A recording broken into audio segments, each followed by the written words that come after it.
Sëriñ Tuubaa xaada lahu Allahu maxtaar lahu nee na ndaxam moos ñaar dama jàppoon ni mucc ci dana mën a am waaye xam naa ni du mën a am.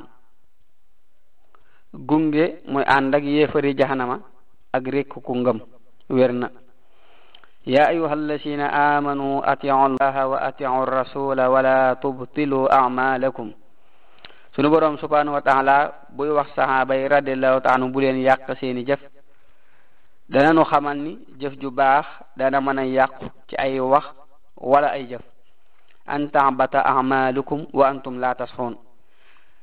ba tey yonente bi sallallahu ta'ala alayhi wa sahbihi wa sallam nee na nit dana def lu baax di ko tudd muy wàññi ko mu koy tudd muy wàññi ko ba bu ëllëgee loolee du ko fekk muy dara.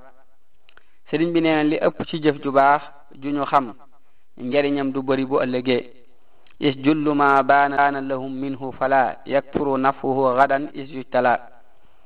moo tax jamono ji nu toll ku ko man di néewal say wax baax na lool ndax lu mel ni jëw bari na lool te neeñu ku koy faral def du faatawaale ak ngëm.